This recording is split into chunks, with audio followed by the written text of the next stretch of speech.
வணக்கம், என் பேர் கணேசன். நான் மலேசியா கோலாலம்பூர்லேருந்து வரேன். ஒரு 19ஆம் தேதி போல கோயம்புத்தூர் சேர்ந்தேன். ஏன் இங்க கோயம்புத்தூருக்கு வந்தேன்னா, எனக்கு கோலாலம்பூர்ல சிகிச்சை செய்யணும்னு பிளான் பண்ணாங்க. அந்த சிகிச்சை செய்ய முடியல. They told me I'm down with 3 major blocks, and ஒரு 2 வாரமா ஹாஸ்பிட்டல் கோலாலம்பூர்ல என்னை அட்மிட் பண்ணியிருந்தாங்க. அந்த 2 வாரத்துல என்னை சிகிச்சைலாம் ட்ரை பண்ணாங்க செய்யறதுக்கு. ஒன்று பைபாஸ், ஒன்று ஸ்டென்டிங், ஆஞ்சியோபிளாஸ்டி. பட் அந்த 2 வாரத்துல அவங்க சக்சஸ்ஃபுல்லா அந்த சிகிச்சை செய்ய முடியல. ஸோ எனக்கு ஒரு தெரிஞ்ச நபர் மலேசியாவில், அவர் என்ன சொன்னார்னா, நீங்கள் இந்தியாவில் நீங்கள் ட்ரை பண்ணுங்களேன், மேபி அந்த சான்ஸ் பெட்டராக இருக்கும்னு. ஸோ எனக்கும் இந்தியாவில் ஃப்ரெண்ட் இருக்காங்க, பட் எந்த இடத்துக்கு போகிறதுன்னு எனக்கும் அவ்வளோவா தெரில. ஸோ அந்த குறிப்பிட்ட காலகட்டத்தில் ஒரு குருமான், நம்ம ஒரு யூனிவர்சல் பீஸ் ஃபவுண்டேஷன், அவர் என் ஃப்ரெண்டை கால் பண்ணி, நீ கணேசன் ரிப்போர்ட்லாம் எடுத்துட்டு நீ கோயம்புத்தூருக்கு வர சொல்லு. திருச்சிக்கு நம்ம கோயம்புத்தூர்ல போயிட்டு நம்மளுக்கு ஒரு தெரிஞ்ச ஹாஸ்பிட்டல் இருக்கு, நீங்க அவங்க அங்க சிகிச்சை பண்றதுக்கு ட்ரை பண்ணலாம்னு சொன்னாரு. ஸோ நானும் கொஞ்சம் மனசுக்கு கவலையா தான் இருந்தேன். பிகாஸ் மலேசியாவில் ஒரு பிரபலமான ஒரு இன்ஸ்டிடியூட் தான். அவங்களே இது செய்ய முடியாம இருந்தா எனக்கு ரொம்ப மன கஷ்டமா இருந்துச்சு. ஏன்னா they are the number 1 leading in Malaysia. So அவங்களே இந்த சிகிச்சை செய்ய முடியாம, ஐயோ நம்ம இப்போ வேற எங்க போய் செய்யறதுன்னு மனசு ரொம்ப கஷ்டமா இருந்துச்சு. அந்த மன கஷ்டத்தோட பட் குருஜி சொல்றப்பல பரவாயில்ல, அவர் மேல ஒரு நம்பிக்கை வச்சு I took a flight with my wife and my 2 kids. We came to Coimbatore, and I was in Coimbatore. வந்தான உடுமால்பேட்டில் போயிட்டு யூனிவர்சல் பீஸ் ஃபவுண்டேஷன்ல ஒரு நாள் தங்கிட்டு, குருமானோட ஆசீர்வாதத்தோட மறுநாள் அவரு சொல்லிட்டாரு, நீங்க போயிட்டு நாளைக்கு போயிட்டு சிகிச்சை பாருங்க. என்ன சிகிச்சைன்னா, ஒரு ஹாஸ்பிட்டல் சொன்னாரு, ராயல் கேர் ஸ்பெஷலிஸ்ட் ஹாஸ்பிட்டல். பேர் கேட்டோன்னு எனக்கும் நாட் வெரி ரீசன், ஏன்னா இந்த பேர் நான் கேட்டதே இல்லை. அப்போலோ அந்த மாதிரிலாம் நம்ம கேட்டிருக்கோம், பட் இந்த ஹாஸ்பிட்டல் நான் கேட்டதே இல்லை. சமூகம் இருக்கு இன் கோயம்புத்தூர். ஸோ சில பேர் சொல்லுவாங்க, இல்லை நீங்க சென்னைக்கு போயிருக்கலாம், சென்னை தான் இந்த பெஸ்ட் இன் தமிழ்நாடு. பட் குருமான் ஒண்ணுதான் சொன்னாரு, இந்த இடத்துக்கு நீ போ, எனக்கு எல்லாம் தெரிஞ்ச ஆளுதான், நீங்க போய் இவங்களை பாருங்கன்னாரு. இப்போ குரு சொல்லும் போது நான் தட்டுல, குரு சொல்றது நல்லதாக தான் இருக்கும்னு சொல்லிட்டு மக்கிய நாளையும் நானும் என் ஒய்ஃபும் my 2 kids we took a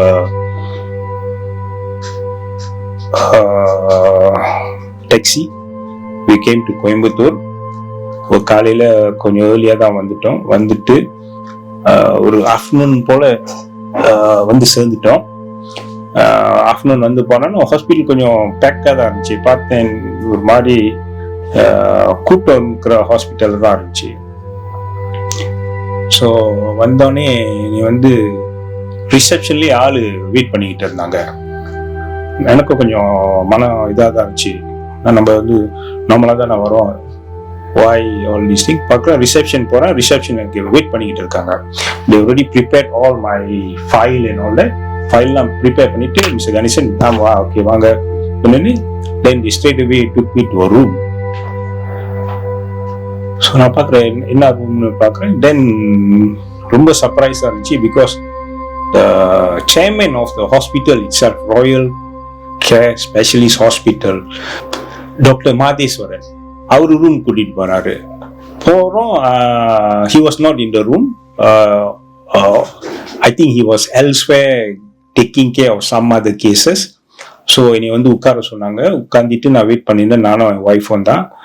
ஒரு 5 minutes கழிச்சு அவர் வந்தார். பிக் சைஸ் மேன், ரொம்ப சப்பியா, வெரி ரொம்ப பாசிட்டிவ் அவரோட ஒரு நபர் உள்ளுக்கு வந்தாரு. எப்படி சார், என்ன இருக்கீங்க, என்னாச்சு? ஸோ தென் அந்த டாக்குமெண்ட்லாம் கொடுத்தேன். ஒண்ணுதான் சொன்னாரு, எனக்கும் ஹார்ட்ல ப்ராப்ளம் தான் இருந்துச்சு. அவங்களும் சொன்னாங்க இந்த சிகிச்சை செய்ய முடியாதுன்னு. பட் இங்க உள்ள specialist made happen for me. So அவர் அது சொன்னான்னு எனக்கு ரொம்ப I was very happy because first time I meeting him, he is actually relating his experience to me and telling him what actually went past, which I am going through for the past 2 weeks.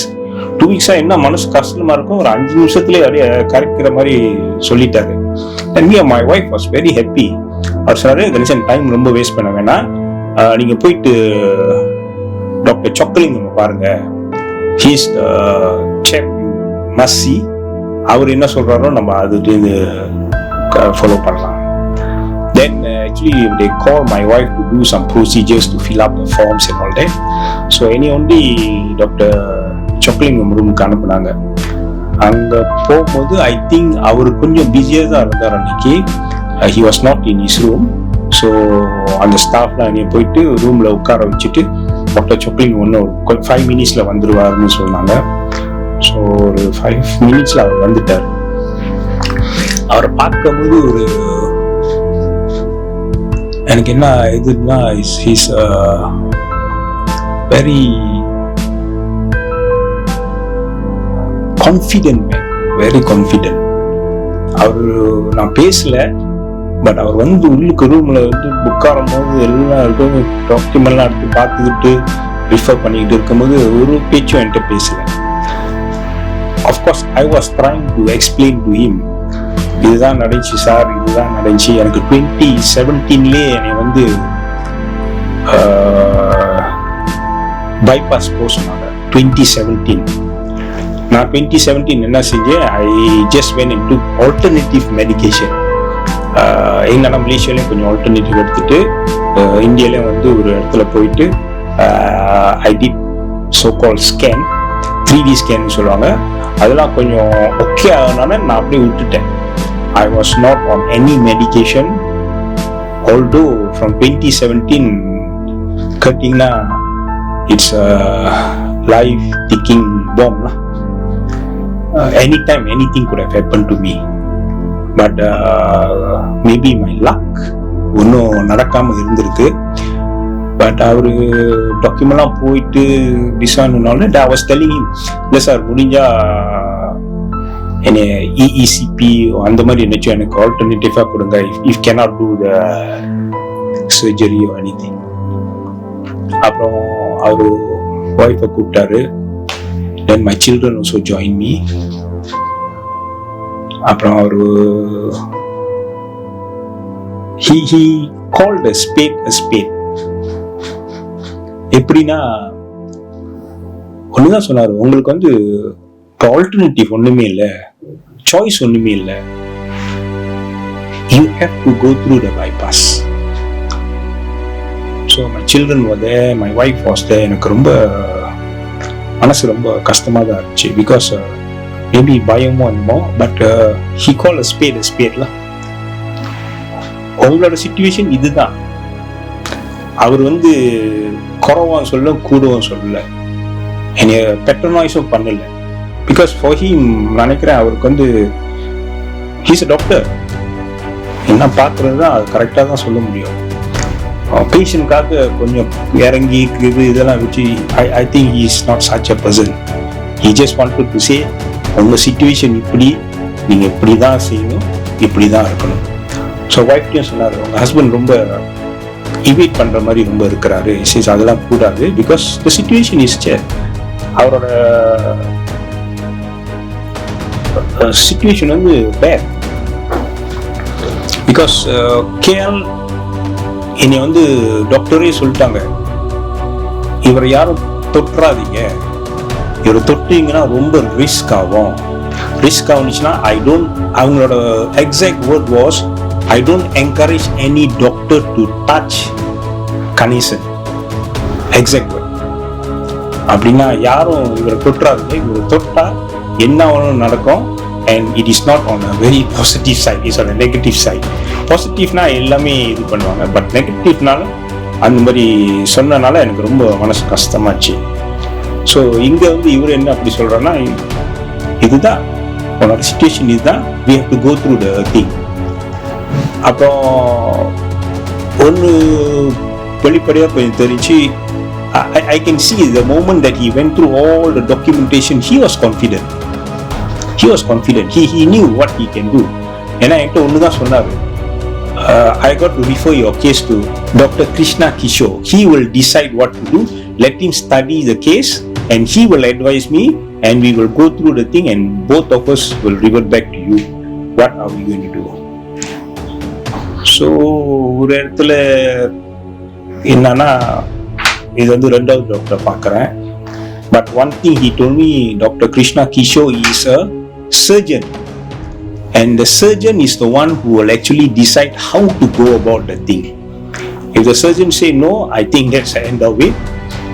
But he says, let's have Dr. Krishna Kishor have a look at your file. I think within 20 minutes I already seated with Dr. Krishna Kishor and with my wife and my 2 kids.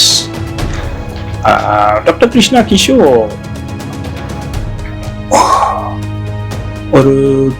I think he took about 20 to half an hour, 20 minutes to half an hour to go through the file. ஒன்று தான் சொன்னார், I will take this case.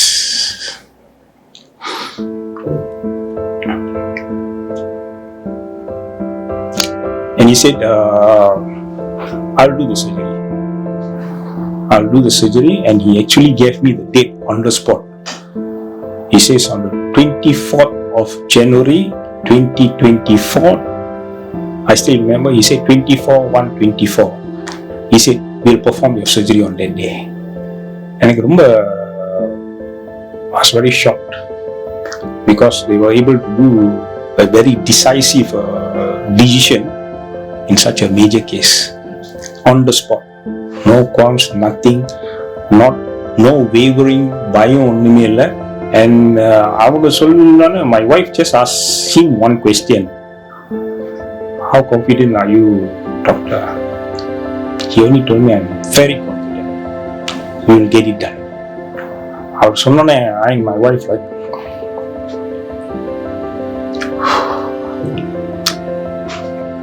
to say happiness is one thing, but the way he gave the confidence, it's like a man who knew what he was doing. So I முடிச்சிட்டு, and he spoke very well to my children and also my wife, and of course I was a little bit taken aback, still emotionally slow. And then other than that, my children, they listened to him and all that. Then they said they got to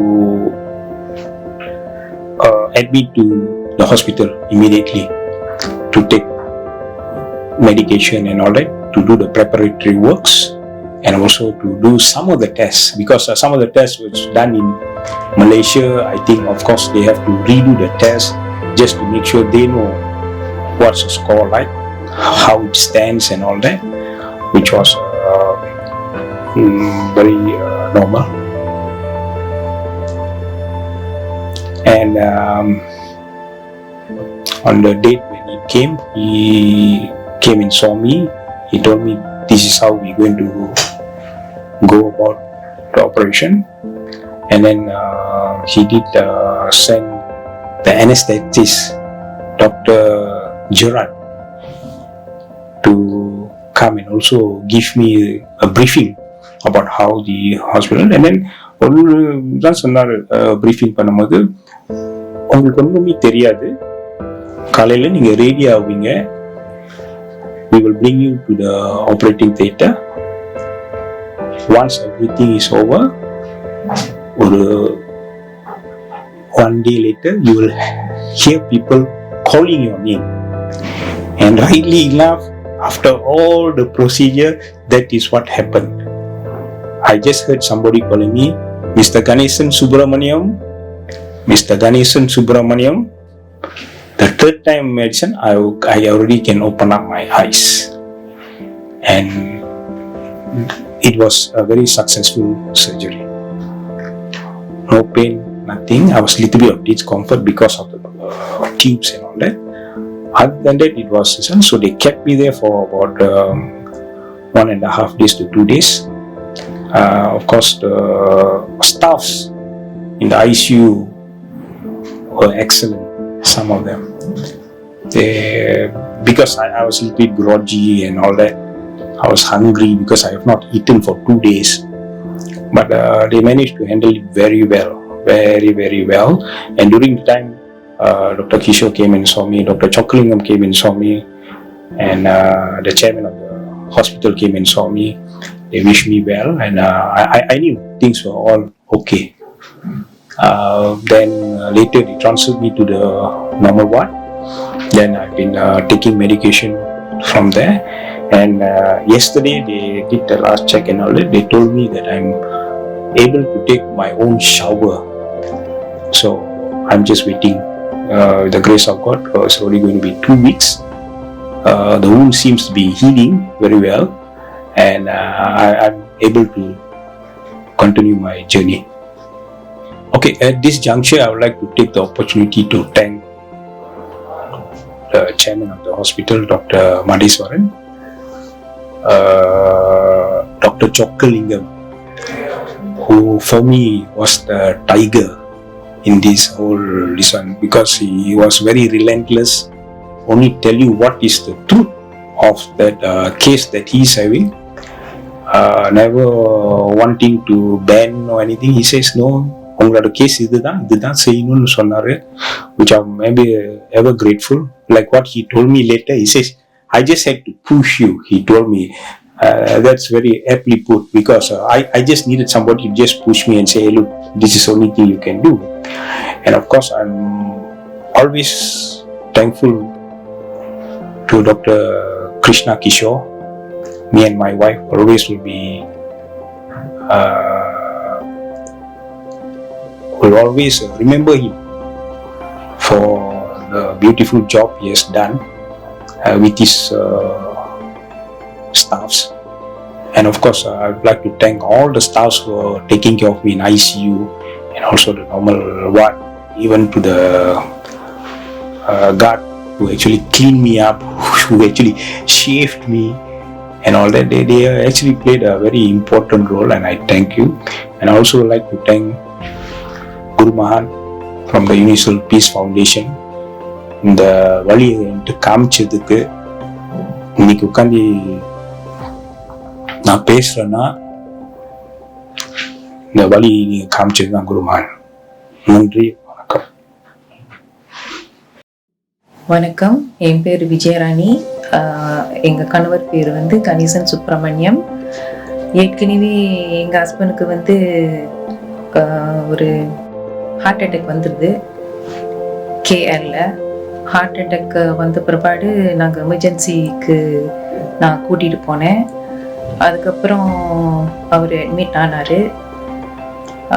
admit ஆன பிற்பாடு என்ஜிஓலாம் முயற்சி பண்ணாங்க.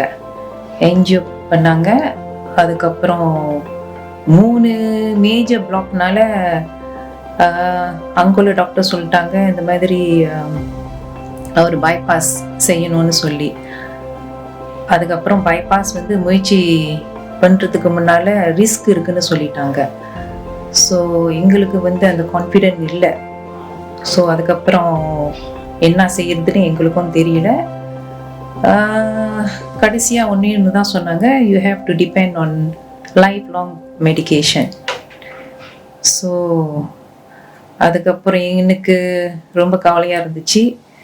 So என் பிள்ளைங்களுக்கும் ரொம்ப கவலையாக இருந்துச்சு. அதுக்கப்புறம் குருமகான் ஒருத்தர்கிட்ட சொல்லி அவர் உடனே நீங்கள் இங்கே கிளம்பி வாங்கன்னு சொல்லிட்டாங்க. ஸோ நாங்கள் என்ன செஞ்சோம், நாங்கள் இங்கே உடனே கிளம்பிட்டோம்.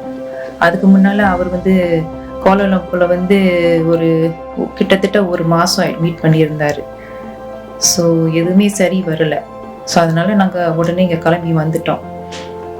அதுக்கப்புறம் இந்த ராயல் கேர் ஹாஸ்பிட்டலுக்கு வந்து டாக்டர்லாம் பார்த்து நம்ம ரிப்போர்ட்லாம் எடுத்துகிட்டு வந்து காமிச்சோம்.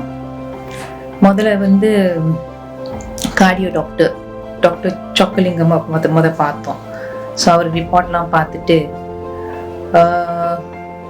நீங்கள் ஏற்கனவே செய்ய வேண்டியது என்ஜிஓ அந்த ஸ்டெண்டெல்லாம் அவர் தவிர்த்துட்டாரு. ஸோ ஒரே ஒரு சாய்ஸ் bypass ஆப்ரேஷன் தான் பண்ண சொன்னாங்க. அதுக்கப்புறம் வந்து டாக்டர் சொக்கலிங்கம் வந்து டாக்டர் கிருஷ்ண கிஷோர் ரிஃபர் பண்ணாங்க. அதுக்கப்புறம் அவர் பார்த்துட்டு ரிப்போர்ட்லாம் பார்த்துட்டு